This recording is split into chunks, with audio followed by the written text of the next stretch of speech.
কাতারে একটি মুসলিম ছেলে ট্যাক্সি ড্রাইভার ছিল।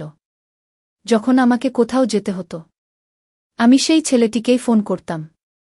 এক রাতে আমি বাড়ি যাওয়ার জন্য ট্যাক্সি খুঁজে পেলাম না। তাই আমি ওই মুসলিম ছেলেটিকে ডাকলাম, এবং সে তখন চলে আসলো।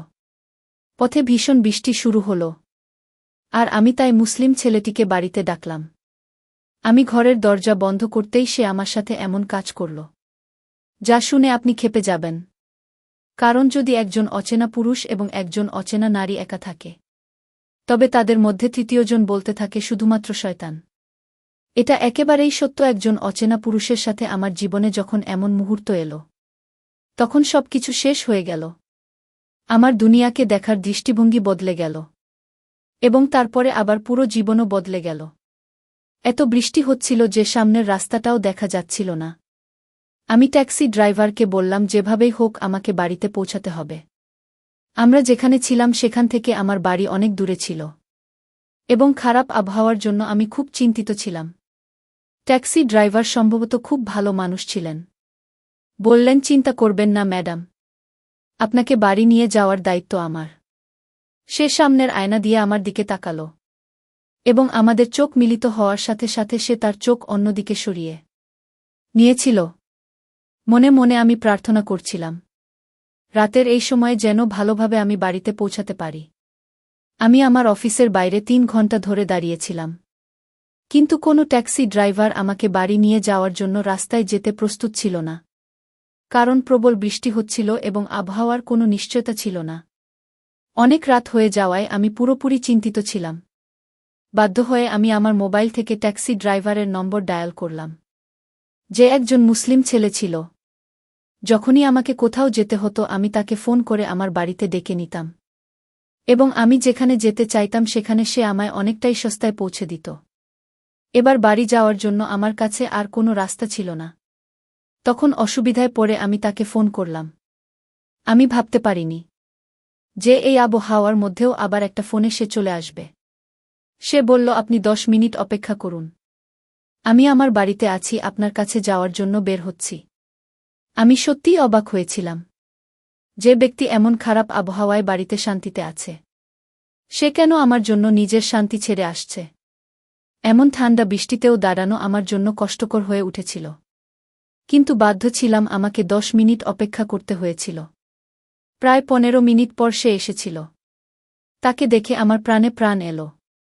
ট্যাক্সিতে বসার সাথে সাথেই আমি তাকে ধন্যবাদ জানালাম। সে আমার একটি ফোনে চলে এসেছিল। সে বলতে লাগল আমাকে সাহায্য করতে পেরে সে খুব খুশি। চোখ বন্ধ করে আমি কিছুক্ষণ ট্যাক্সিতে বসে রইলাম। তারপর যখন চোখ খুললাম আমি তার দিকে তাকিয়ে রইলাম। প্রবল বৃষ্টিতে অনেক কষ্টে ট্যাক্সি চালাচ্ছিল তিনি। জানি না কেন সে আমার একটা ফোন করতেই চলে এসেছিল, অথচ আমাদের মধ্যে ভাড়ার কোনো কথাও হয়নি তখন পর্যন্ত। এই প্রশ্নটা আমার মনে আটকে রইল। আমি এই প্রশ্নের উত্তরের সন্ধানে তার মুখের দিকে তাকিয়ে রইলাম। এর আগেও বহুবার এই ট্যাক্সি ড্রাইভারকে আমি দেখেছি। ঘুরে বেড়ানোর খুব শখ ছিল আমার। যখনই কোথাও যেতে হতো এই ড্রাইভারকে আমি ফোন করে দিতাম। সে একজন চমৎকার মানুষ ছিল। আমার বলা ঠিকানায় সে আমাকে নিশ্চিন্তে নিয়ে যেত। ওর এই অভ্যাসটা আমার ভালো লেগেছিল, তাই ওকে ডাকাটাই আমি ঠিক ভেবে নিয়েছিলাম। কিন্তু আজ যে অবস্থায় সে আমার কাছে এসেছিল, তা আমার জন্য আশ্চর্যের বিষয়। 40 মিনিটের মধ্যে সে অবশেষে আমাকে আমার অ্যাপার্টমেন্টে নিয়ে গেল। বৃষ্টি খুব বেশি হচ্ছিল, তাই আর কিছু দেখা যাচ্ছিল না, বরং ঝড়ো হাওয়ায় গাছগাছালি ভীষণভাবে দুলছিল। সে আমাকে ছেড়ে ফিরে যেতে চাইল, কিন্তু আমি তাকে থামালাম। সে গাড়ি স্টার্ট করার চেষ্টা করছিল। চমকে গিয়ে আমার দিকে সে তাকাল, কারণ আমি আগেই তার ভাড়া মিটিয়ে দিয়েছিলাম। আমি মুচকি হেসে বললাম যে এত বৃষ্টি হচ্ছে এবং হয়তো তোমার গাড়িও স্টার্ট হচ্ছে না, তাই আজ রাতে তুমি আমার বাড়িতে থাকো। সে আমার দিকে মাথা থেকে পা পর্যন্ত খুব অদ্ভুত চোখে দেখল, এবং হঠাৎ এমন প্রশ্ন করল যা আমি মোটেও আশা করিনি। সে জিজ্ঞেস করল, আপনার বাড়িতে আর কে কে থাকে? আমি তার প্রশ্নে তার দিকে তীক্ষ্ণ দৃষ্টিতে তাকালাম। আমি আমার বাড়িতে একা থাকতাম। এটি ছিল এক কামরার ছোট ভাড়া ঘর। আমি তাকে বললাম, তুমি নিশ্চিন্তায় এসো, তোমার কোনো সমস্যা হবে না। আমার দিকে তাকিয়ে সে কি যেন ভাবতে লাগল। সে তার গাড়ি বন্ধ করে নিচে নেমে আমার পিছু নিল। ঘর ছিল 15 তলায়। দুজনে লিফটে উঠে সোজা ঘরে চলে এলাম। এসে আমি তাকে বসার জন্য একটি চেয়ার দিলাম এবং দরজা বন্ধ করে হিটারটা চালু করলাম। ঘরটা ছোট, তাই খুব তাড়াতাড়ি গরম হয়ে গেল। বৃষ্টিতে আমার জামাকাপড় সম্পূর্ণ ভিজে যায় এবং আমি ঠান্ডা অনুভব করছিলাম। সেই মুসলিম ছেলেটি মাথা নিচু করে বসেছিল, যেন গভীর চিন্তায় মগ্ন। তারপর হঠাৎ আমাদের দুজনের মধ্যে এমন কিছু ঘটল যা আপনি শুনে কেঁপে উঠবেন। সে আমার সাথে 2.5 ঘন্টা ঘরে ছিল এবং তারপরে আমার গায়ে চাদর দিয়ে সে ঘর থেকে বেরিয়ে যায়। কিন্তু এই 2.5 ঘন্টা আমার পুরো জীবন বদলে দিয়েছিল। আমি বিছানায় শুয়ে কাঁদছিলাম, কারণ যা হবার তা সম্পূর্ণ ভুল। আর সেই কারণেই আমি ভেঙে পড়েছিলাম। আমার জামাকাপড় খাটের নিচে পড়েছিল। আমি একটি চাদরে আবৃত ছিলাম এবং নিজের সবকিছু হারিয়ে ফেলেছিলাম। এভাবেই কাঁদতে কাঁদতে সকাল হয়ে গেল। কিন্তু বৃষ্টি একইভাবে হচ্ছিল। জানালার দিকে তাকিয়ে আমার অতীতের কথা মনে পড়তে লাগল, যেটা খুব কঠিন ছিল। পিছনের সেই রাত সব সময় আমাকে অবাক করে দিয়েছিল। আমার নাম শিলা এবং আমি হাওড়ার বাসিন্দা ছিলাম। আমি খুব সুন্দর আর আমি আমার সৌন্দর্যে খুব গর্বিত ছিলাম। আমি আমার বাবা মায়ের একমাত্র মেয়ে ছিলাম। অর্থেরও অভাব ছিল না এবং এটি আমাকে গর্বিত করত। আমার বয়স তখন মাত্র 15 বছর এবং আমি 9ম শ্রেণীতে পড়ি। তখন আমি আমার ক্লাসে এক মুসলিম ছেলের প্রেমে পড়ে যাই। সে খুব ভালো ছেলে ছিল। সে সবাইকে সাহায্য করত। সে ক্লাসের অন্য মেয়েদের মতো সেও আমার সাথে খুব ভালো ব্যবহার করত আর কখনো হিন্দু মুসলমানের ভেদাভেদ করত না। আস্তে আস্তে আমি তার প্রেমে পড়তে লাগলাম। তারপর একদিন তার কাছে আমার ভালোবাসা প্রকাশ করলাম। আমার কথা শুনে তার মুখে একটু হাসি ফুটে উঠল আর শুরু হলো আমাদের প্রেমের সম্পর্ক। এভাবেই দিনগুলো মাস হতে থাকল আর আমরা ভালোবাসার নামে একে অপরের ইচ্ছা পূরণ করতে লাগলাম। 16 বছর বয়সে আমি সেলিমের কাছে সবকিছু হারিয়েছিলাম এবং সেলিম আমাকে প্রতিশ্রুতি দিয়েছিল যে সে আমার জন্য দুনিয়ার সাথেও লড়াই করবে, কিন্তু আমাকে কখনো একা ছেড়ে যাবে না। ওর ভালোবাসার ওই হাত ধরে আমি 2 থেকে 3 বছর স্কুল থেকে কলেজ পৌঁছেছি। চলতে থাকে এভাবেই গোপন প্রেম। কখনো হোটেলে, পার্কে, এভাবেই আমরা একে অপরের সাথে দেখা করতে লাগলাম। আমি যখন 17 বছরের কাছাকাছি পৌঁছেছি, তখন আমার বিয়ের সম্বন্ধ আসতে শুরু করে। আমার বাবা ঠিক করলেন যে তিনি আমাকে তার বোনের ছেলের সাথে বিয়ে দেবেন। এই খবরটা আমার কাছে এক সর্বনাশের মতো ছিল, কারণ আমার জীবনে সেলিম ছাড়া আর কোনো পুরুষের জায়গা ছিল না। পরের দিনই আমি সেলিমকে কলেজের বাইরে ডেকে একটা হোটেলে নিয়ে যাই। যথারীতি সেলিম ঘর বুক করে রেখেছিল। তার টাকার কোনো অভাব ছিল না। সে একজন ধনী পিতার সন্তান ছিল। আমি তাকে বলেছিলাম যে আমার বাবা চান আমি বিপুলকে বিয়ে করি এবং এখন সময় এসেছে সে আমাদের ভালোবাসার জন্য কিছু পদক্ষেপ নিক এবং তার পরিবারের সদস্যদের আমাদের বাড়িতে পাঠাক। যথারীতি সেলিম আমার কথা উপেক্ষা করে তার তৃষ্ণা মেটাতে শুরু করে। সেলিমের এই আচরণ আমাকে অবাক করে। আমি বিপুলের সম্পর্ক নিয়ে চিন্তিত ছিলাম, কিন্তু এতে সেলিমকে আমি একটুও প্রভাবিত করতে পারিনি। আমি রাগ করে সেলিমকে আমার থেকে দূরে ঠেলে দিয়ে বললাম সে যেন আমার বাড়িতে সম্বন্ধ পাঠায়। এভাবে লুকিয়ে হোটেলে আর কতদিন দেখা করতে থাকব? সেলিমের মুখে একটা অদ্ভুত হাসি ফুটে উঠল আর সে বলতে লাগল, বিয়ের কি দরকার? এত বছর আমরা একসাথে আছি, তাহলে এর মাঝে বিয়ে এলো কোথা থেকে? সেলিমের কথা শুনে আমি চমকে উঠলাম। তার চোখে আমাদের সম্পর্ক ছিল শুধু হোটেল পর্যন্ত, আর আমাকে তার বিয়ে করার কোনো প্রয়োজন ছিল না। সে খুব আরাম করে বলেছিল, তুমি বিয়ের পরও এভাবেই আমার সাথে দেখা করতে আসতে থেকো। আমরা এভাবে আমাদের ভালোবাসা উপভোগ করতে থাকব। আমি সেলিমের মুখে জোরে একটা থাপ্পড় মারলাম।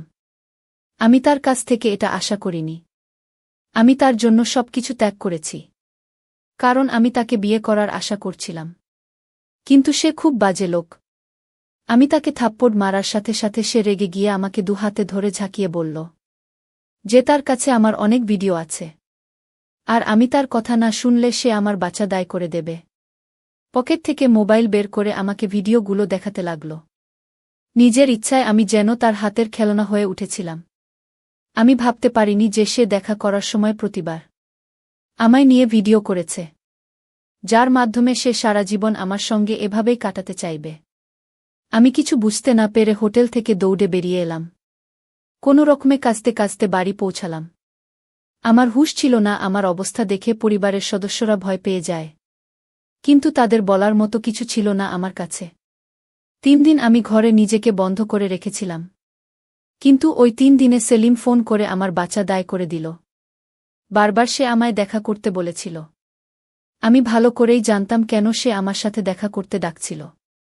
এখন আমি শুধু তার জন্য হয়ে উঠেছিলাম যেন একটা, যার মাধ্যমে সে তার তৃষ্ণা নিবারণ করতে চাইত। আমি আমার বাবার পায়ের কাছে বসে বললাম, আমি আর ভারতে থাকতে চাই না। তার উচিত আমাকে অন্য কোথাও পাঠানো। বাবা জানতে চাইল আমার কি হয়েছে, যে হঠাৎ আমি এমন হয়ে গেছি। আমি একটা কথাও বললাম না। তার খুব পীড়াপিড়িতে আমি তাকে একটি মিথ্যে গল্প বললাম, যে আমি পথে একজনকে মারতে দেখেছি, আর যারা মারছে তারা আমার কাছে পৌঁছালে আমাকেও মেরে ফেলবে। এই জিনিসটি এখানে খুব সাধারণ ছিল, তাই আমার বাবা খুব ভয় পায় যে ওরা আমার কোনো ক্ষতি করতেও পারেন। তাই তিনি রাতারাতি আমার কাতার যাওয়ার ব্যবস্থা করেছিলেন। বাবার এক বন্ধু কাতারে থাকত, আর বাবা আমাকে কাতারে তার কাছে পাঠাবে। আর আমি সেলিমের খপ্পর থেকে চিরতরে বেরিয়ে আসতে চেয়েছিলাম, কিন্তু সেলিমের দেওয়া ক্ষত এখনও আমার হৃদয়ে রয়ে গেছে, কারণ আমি তাকে সত্যিই ভালোবাসতাম এবং সে আমাকে পুরোপুরি ব্যবহার করছিল। আমি চাকরির সন্ধানে কাতারে এসেছিলাম, তাই তাড়াতাড়ি চাকরি পেয়ে গেলাম। আমি একটি ঘর ভাড়া নিলাম এবং আমার জীবন নতুন করে শুরু করলাম। কিন্তু মুসলমানদের বিরুদ্ধে বিদেশ আমার হৃদয়ে বসতি স্থাপন করল। সেলিমের মনোভাব আমাকে সারা বিশ্ব থেকে বিচ্ছিন্ন করে দিয়েছিল। কাতারে আমার খুব ভালো চাকরি ছিল এবং আমি ভালোভাবেই বসবাস করছিলাম। কাতারে আমার করার মতো কিছু ছিল না, তাই আমি ট্যাক্সিতে বসে কাতার ঘুরে বেড়াতাম। একদিন ঠিক এমনই এক ট্যাক্সি ড্রাইভারের সাথে দেখা হলো, যে মুসলিম ছেলে ছিল। আমি যখন প্রথমবার তার ক্যাবে বসেছিলাম, সে আমার দিকে একবারও তাকায়নি। আমি খুব সুন্দর ছিলাম। কাতারে আসার পর অনেক আধুনিক হয়ে গিয়েছিলাম। যার চোখ আমার দিকে পড়ত সে একবার আমায় ঘুরে অবশ্যই দেখত। কিন্তু এই ট্যাক্সি ড্রাইভার প্রথম ব্যক্তি যে আমার দিকে ফিরেও তাকায়নি, বরং সে রাস্তার দিকেই চোখ রাখল। আমার সব কথার জবাবে তিনি হ্যাঁ বলতেন এবং আমার কাছ থেকে ভাড়াও নিলেন খুব কম। আমার তাকে খুব সদয় মনে হয়, তাই আমি তার ফোন নাম্বার নিয়েছিলাম, যাতে যখনই আমাকে কোথাও যেতে হয় আমি সহজেই তাকে ফোন করতে পারি। সে আমাকে বিনা দ্বিধায় তার নাম্বার দিল। সেদিন এর পর থেকে যখনই কোথাও যেতে হতো আমি তাকে ফোন করতাম এবং সে সোজা আমার রুমে চলে আসত। আমি তার সাথে অনেকবার কথা বলার চেষ্টা করেছি, কিন্তু সে খুব কমই কথা বলেছে। তার নাম মিজান এবং সে কাতারে ট্যাক্সি ড্রাইভার হিসেবে কাজ করছিলেন। 4.5 বছর ধরে তিনি আমার মতো এখানে একা থাকতেন এবং তার পরিবারের সকল সদস্য ভারতে ছিলেন। আমার থেকে তার দৃষ্টি সরিয়ে রাখা এবং এভাবে চুপ থাকা আমার কাছে বিস্ময়ের বিষয়। কিন্তু আমি নিশ্চিত ছিলাম যে তিনি একজন ধার্মিক মানুষ। তাই অফিসের বাইরে যেদিন বৃষ্টিতে আমি আটকে গেলাম, বিনা দ্বিধায় তাকে ফোন করলাম। আমি নিজেও জানতাম না এরপর ঠিক কী ঘটতে যাচ্ছে। বৃষ্টির কারণে ওকে আমার রুমে নিয়ে এসেছি, আর যখন ভাবছিলাম বৃষ্টিতে ভিজে কাপড় চেঞ্জ করতে যাব, তখন আমার চোখ পড়ে সেই ট্যাক্সি ড্রাইভারের দিকে। সে তার চিন্তায় মগ্ন। ওকে দেখে হঠাৎ সেলিমের কথা আমার মাথায় এলো। তার বিশ্বাসঘাতকতা এবং আমার সাথে করা অন্যায়গুলো আমার মনে ঘুরপাক খেতে লাগল। মুসলমানদের প্রতি বিদেশের যে বীজ সেলিম আমার হৃদয়ে গোপন করেছিল, তা আজ শক্ত গাছে পরিণত হয়েছে। আমি ভেবেছিলাম এই মুসলিম ছেলের কাছ থেকে সেলিমের প্রতিশোধ নিব আমি। ভেবেছিলাম এই মুসলিম ছেলের কাছ থেকে সেলিমের প্রতিশোধ আমি নেব কি নেব না তাও জানতাম না, কিন্তু আমি শুধু আমার ভেতরের ঘৃণার আগুন নেভাতে চেয়েছিলাম। মিজান সুদর্শন ছেলে ছিল। তাকে দেখলে যে কোনো মেয়ের মন অসৎ হতে পারে, কিন্তু আমি আবার কোনো মুসলিম ছেলের কাছে প্রতারিত হতে চাইনি। তাই আমি তাকে আমার টার্গেট করার কথা ভেবেছিলাম। আমি নিজেই আমার জামাকাপড় ছিঁড়ে ফেললাম এবং সিরাজকে আমার দিকে মনোযোগ দেওয়ার চেষ্টা করলাম। আমি চেয়েছিলাম যে একবার সে আমার দিকে মন দেবে, আর আমি চিৎকার করে আশেপাশের লোকদের ডাকব। সে নির্দোষ ছিল। কিন্তু এই মুহূর্তে তার মুখে শুধু সেলিমের মুখ দেখতে পাচ্ছিলাম। মিজানের চোখ আমার দিকে পড়তেই সে জ্ঞান হারিয়ে ফেলে। মিজান ভাবতেও পারেনি যে আমি এভাবে ওর সামনে নিজেকে তুলে ধরব। সে ঘাবড়ে গিয়ে চোখ নামিয়ে রেগে বলল, ম্যাডাম, এটা ভুল। আর আপনি এমন কোনো কাজ করবেন না যাতে আমার সম্মান বিপদে পড়ে। এখন আপনি আমাকে এখান থেকে যেতে দিলে ভালো হয়। মিজানের কথায় আমার হুঁশ উড়ে গেল। সে কেবল মানুষ যার সামনে একটা সুন্দরী ও তরুণী এভাবে দাঁড়িয়ে আছে। আর সে তার বিশ্বাসের কথা বলছে।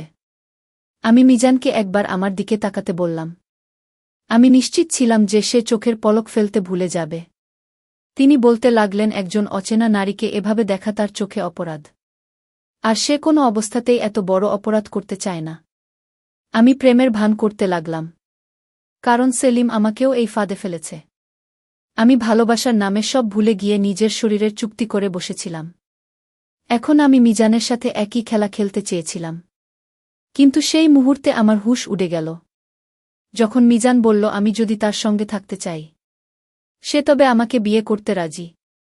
কিন্তু বিয়ে না করা অবস্থায় সে আমার সঙ্গে কোনো অপরাধ করতে পারে না। মিজানের মুখ থেকে এই বিয়ের শব্দটা শুনে আমি চমকে উঠলাম। আমি বিনা সম্পর্কে তার কাছে আমার সবকিছু দিতে তার সামনে দাঁড়ালাম। এবং তিনি আমাকে গ্রহণ করার কথা বলেছিলেন। যদিও সেলিম এমন কিছু করেনি।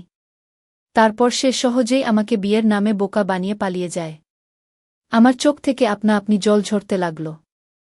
মিজান বলেছিলেন যে তিনি এখানে 4.5 বছর ধরে ট্যাক্সি চালান এবং তার উপার্জনও খুব ভালো।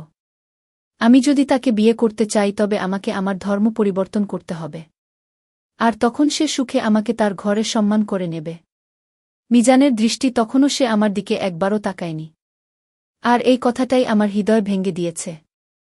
আমি আমার জায়গায় পাথরের মতো দাঁড়িয়ে রইলাম। তারপর মিজান তার জায়গা থেকে উঠে আমার গায়ে চাদর দিয়ে ঘর থেকে বেরিয়ে গেল। যাকে আমি পৃথিবীর সামনে অপমান করতে চেয়েছিলাম, তিনি আমাকে শ্রদ্ধার চাদর দিয়ে ঢেকে চলে গেলেন। আমি শুধু বিছানায় পড়ে রইলাম। তার শান্ত আচরণ আর আমাকে বিয়ে করে তার ঘরের সম্মান বানাতে চাওয়ার ব্যাপারটা আমার হৃদয়ে এমন একটা জায়গা তৈরি করল যে আমি নিজের চোখেই নেমে গেলাম। হাতের 5টা আঙ্গুল সমান নয়। আজ আমি এটা খুব ভালো করেই বুঝলাম, প্রত্যেক মুসলমান এক নয় এবং প্রত্যেক মানুষ খারাপ নয়। সেলিমের মতো খারাপ মানুষ যদি এই পৃথিবীতে থাকে, তাহলে মিজানের মতো ভালো মানুষও এই পৃথিবীর অংশ। সকালে সূর্যোদয়ের সাথে সাথে আমি এক নতুন জীবন শুরু করলাম। জামাকাপড় পাল্টে ঘরের জানালা দিয়ে যেই আমি বাইরে তাকালাম, তারপর প্রায় প্রাণ হারিয়ে ফেললাম। কারণ মিজানের গাড়িটা বাইরে প্রচণ্ড বৃষ্টিতে পার্ক করা ছিল। আর তার মানে সে সারারাত গাড়ির ভেতরেই ছিল। আমি সাথে সাথে মিজানের গাড়ির কাছে ছুটে যাই। তিনি চোখ বন্ধ করে গাড়িতে বসেছিলেন। আমি আয়নার কাছে যেতেই সে তৎক্ষণাৎ গাড়ির পেছনের দরজা খুলে দিল। আর বরাবরের মতো চোখ নিচু করে জিজ্ঞাসা করতে লাগল, ম্যাডাম, আপনি কোথায় যেতে চান? আজ আমি তার সাথে চোখে চোখ মেলানোর যোগ্য ছিলাম না। তাই আমিও চোখ নামিয়ে জবাব দিলাম, আমাকে কোনো মসজিদে নিয়ে যান, যেখানে আমি কলমা পড়ে ইসলাম গ্রহণ করতে পারি। আমার কথা শুনে মিজানের মুখের রং বদলে গেল। হয়তো সে আমাকে বিশ্বাস করেনি। আমি তাকে বলেছিলাম সেই দিনটি জানতে চাই এবং বুঝতে, যা তোমাকে এত শক্তিশালী করে তুলেছিল। এত সুন্দর মেয়েকে দেখেও তুমি সরল পথ থেকে বিচ্যুত হওনি। কোনো ভুল পদক্ষেপও নাওনি। জেনেছি যারা দিনের পথে হাঁটে তারা কখনোই পাপের পথে চলে না। আর যে মুসলমানরা পাপের পথে চলে নিশ্চয়ই তাদের ঈমান দুর্বল। মিজানের মুখে একটু হাসি ফুটে উঠল। বৃষ্টি শেষ হয়ে গিয়েছিল। একটু চেষ্টার পর মিজানের গাড়ি স্টার্ট দিল। সে তার গাড়ি মসজিদের দিকে ঘুরিয়ে দিল। আমি দিন ইসলামকে ভালোভাবে জেনে কলমা পড়তে চেয়েছিলাম এবং মিজানের মতো একজন ভালো মানুষকে আমার জীবনে অন্তর্ভুক্ত করতে চেয়েছিলাম। কিন্তু তার আগে মিজানকে আমার অতীতের একটা কথা বলতে হবে। কারণ এখন মিথ্যা ও প্রতারণার সুযোগ ছিল না। কখনো আমরা একই স্কেলে সবাইকে ওজন করি এবং মানুষকে সঠিকভাবে বিচার করতে অক্ষম। প্রতিটি মানুষের চরিত্রের মান আলাদা এবং আমাদের একই মান থেকে দেখা উচিত। আমি মিজানকে নিজের সম্পর্কে সব বললাম। আর মিজান কিছু মনে করল না। কারণ তার চোখে কলমা পাঠ করে আমি নতুন জন্ম নিয়েছিলাম। মিজান এবং আমি বিয়ে করে ঘর বেঁধেছিলাম। এবং আমরা দুজনেই ভালো জীবন শুরু করেছি। সেলিমের বিশ্বাসঘাতকতা দিয়ে শুরু হওয়া এই যাত্রা শেষ হয়েছিল মিজানের বিশ্বাসেই।